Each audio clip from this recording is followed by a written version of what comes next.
Welcome to The Gist with Mo45673. Infection, humanity's last gasp. This is a game where you're going to be trying to cure a disease that has suddenly broken out all over the world. On your left, you're going to see the makeup of the disease at a given point in time, and this disease will mutate and such.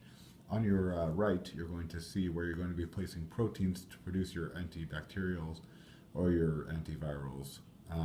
And at the bottom here, you're going to see this changes every turn, but you're going to see which proteins are available that you can use to fight your molecules. The bottom left of each protein, it tells you how many are in the draw cup, how many of each protein are available. So if we look over here, we can see. Let's zoom in. We can see over here that there's a G molecule in here, and if you look at the right, you can see that these are the proteins you need to eradicate your G molecule. So we basically you take these proteins and you put them on the right side, and this one works also, and this one does not. Let's put that back. This one does not because that's for that kind of space, not that kind of space. That actually confused me in my first game. Anyhow, once you get all the proteins in there, then you can take the molecule off, and you can put it there, and then the proteins go into the discard pile to be reshuffled back into the draw cup later on. Now you can only kill a molecule if 3 sides of it are exposed. So the E, for example, is eligible for targeting if you've researched the E1 and if you have the 4 sides. However, A, this A molecule in the middle only has 1 exposed side, so you cannot target that molecule for eradicating it. I'd just like to clarify that you are allowed to add proteins to that molecule.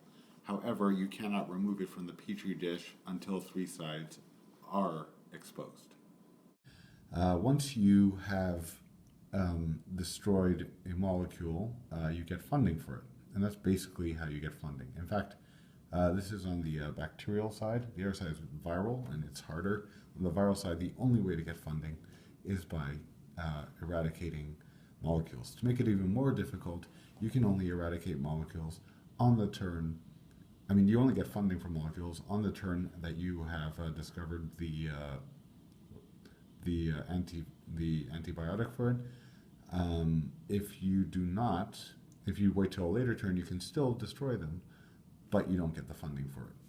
So that's quite difficult. One thing which should be noted is that each turn you will only be allowed to use 2 proteins, and you have to pay the cost of the protein at the top. You take those 2 proteins, you put them over there, and there they will sit until you have completed the antibacterial or antiviral, and you have actually been eligible to take a molecule and put it over there, at which point they will go over there. If you have spread yourself too thin, you've not been able to complete a antibiotic, and it's the next turn and you have to draw more to put over there, you actually lose the game. You've run out of proteins. So each turn the virus will mutate. You're going to draw one of these cards. There are 31 of them, and they will tell you how to mutate. So this one says they found a dead sanitation worker in the sewer. Mutation. Draw one molecule from the molecule pool and replace the highest occupied C hex. So if you look over here, you can see that these are the C hex, and you have to replace the highest occupied C hex. None of the C hex are occupied. Therefore, you would actually put nothing there.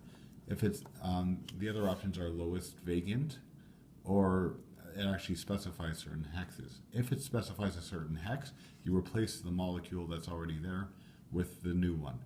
So sometimes you can be targeting A, let's say, because there are 2, and therefore you can kill 2 birds with 1 stone.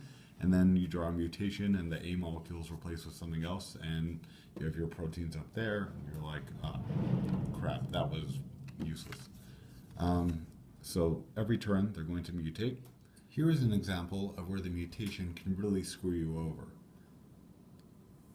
If we look at this one, we can see it says draw one molecule from the molecule pool and place it on hex A1. A1 is the center hex over here. So let's say you were harvesting, you had a bunch of proteins in molecule A. Then you had to draw and replace A1 over there. So you reach into your molecule cup, draw a new molecule, and this one is J. So you have not been researching J, right? You've been researching A, but now A is gone, and J is there in hex A1.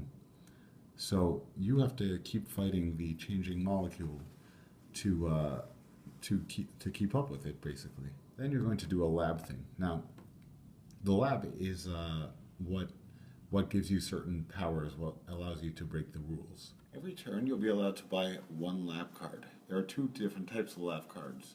Some of them are personnel, and some of them are equipment, like this. Personnel, you can use them. You can use as many personnel on one turn as you like. However, they have a limited amount of uses, usually 3. Whereas equipment have unlimited amount of uses in the whole game, but you can only use one lab equipment in a turn. So if you have 5 lab equipments, you can only use 1 each turn. To elaborate a little bit, each lab card you buy has a cost. This one costs 4 for your first one. Now there are 2 in the deck, so the second one you buy will cost 8. So why do you want to buy 2? It's kind of like Robinson Crusoe. If you only have 1, you roll a die and it will be successful or not. If you have both, then it's automatically successful. The game is going to go until either you run out of proteins because you have spread yourself too thin, until the death toll reaches 10. At the end of every turn, you're going to roll a die. During outbreak, 3 to 6 is successful. During epidemic, 4 to 6 is successful. Pandemic, 5 to 6 is successful. There are also die roll modifiers, such as some cards will have at the bottom your deaths. This one says subtract 1 from your roll on the containment check this round, due to some thematic flavor text. Some of them will not affect your die roll at all. And some will actually add to your die roll.